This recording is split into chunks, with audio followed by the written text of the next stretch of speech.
id Software's landmark 1993 title Doom was extraordinary in many ways. In short, there was nothing like it at the time. The software that made the game tick was leaps and bounds ahead of id's already technically impressive game, Wolfenstein 3D. And through Doom, many people were introduced to the first-person shooter, a burgeoning genre that would become one of the biggest in the game industry. There were plenty of things that drew people to Doom: the impressive tech, the addictive gameplay, and the top-notch multiplayer. But there's a very important part of what makes Doom, Doom. An aspect of the game I feel is too often overlooked when reminiscing on the origins of the series. That is, the atmosphere. To understand what I mean, we need to take a look into the DNA of Doom. Doom took a lot of inspiration from the Evil Dead and Alien franchises, with a combination of horror based on the supernatural and sci-fi. However, Doom is primarily an action game, with bits of horror thrown in through the environment and subject matter. It's you, your weapons, and your wits versus the demons, leaving you traveling alone through a desolate atmosphere of once pristine space stations and eventually hell itself. It's easy to see how the Alien films inspired the setting of the Union Aerospace Corporation's high-tech industrial space stations.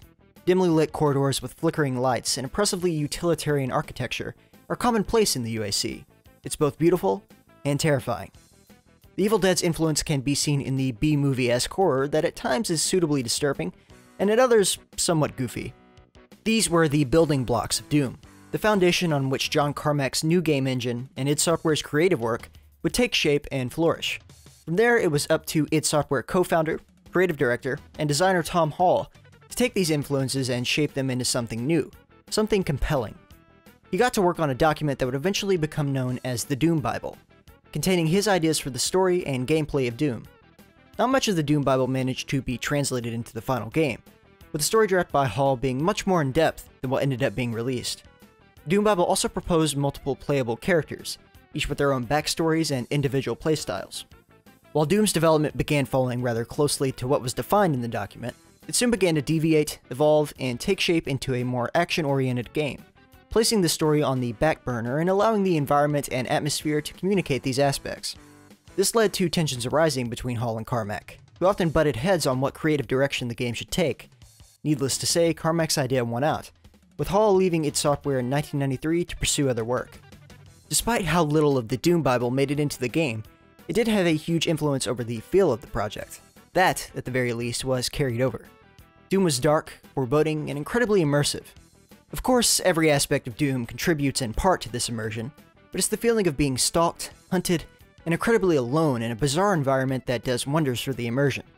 There are parts of Doom that feel grounded in reality, areas that feel like they could reasonably exist, mixed thoroughly with these areas being twisted into something that resembles a nightmare. Simultaneously familiar and alien environments give the game a feeling that's rarely matched, and the music, of course, is a huge part of this. When you think of Doom's music, your first thought probably goes to the rock and metal-inspired tracks the game became so infamous for. But Bobby Prince's soundtrack also contains quite a few atmospheric, somber tracks.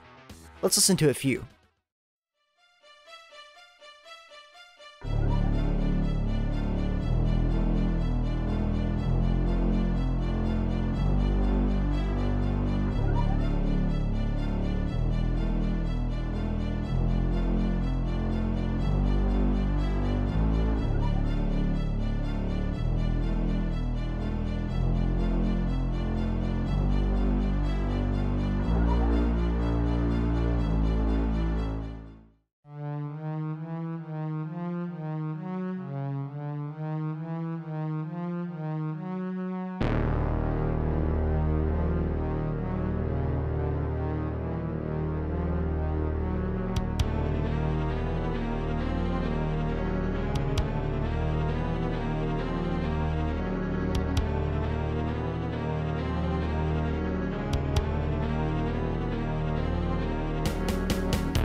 It's clear that Doom strives to make you feel both powerful and helpless.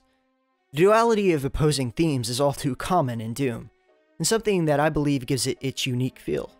You see it everywhere in the original release, especially in how the game's level themes were divided.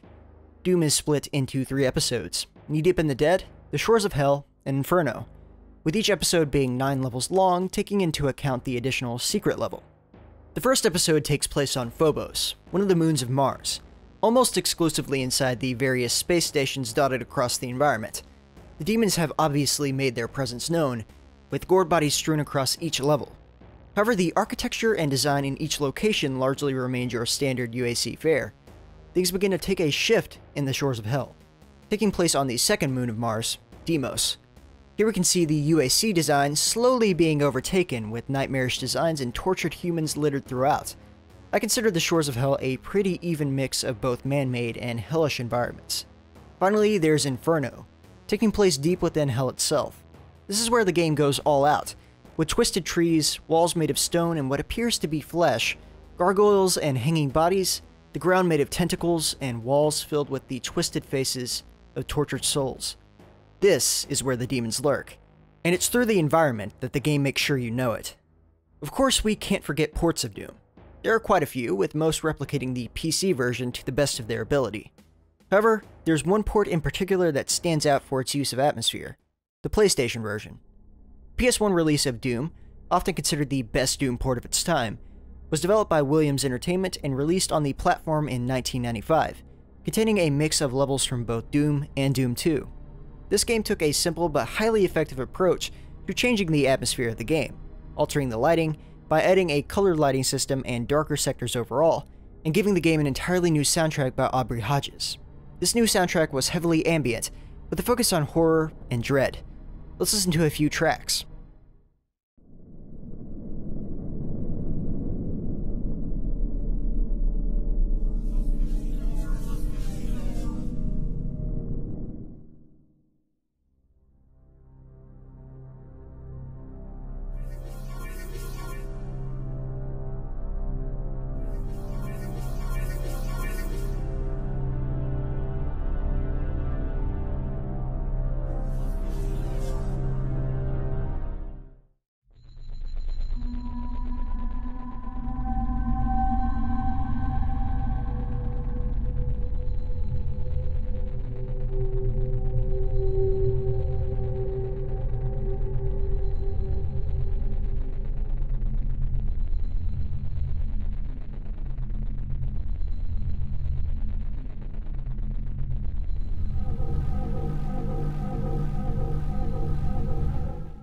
It's this combination of design and musical choices that gives the PlayStation version of Doom an entirely new, much darker, and much more sinister atmosphere.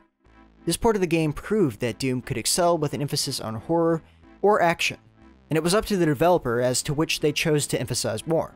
Either way, Doom is a game that is dripping with atmosphere, and absolutely worth a play if you're ever in the mood for a fun sci-fi romp through hell that's worth the title of Doom. As always, thank you so much for watching, and I will see you next time.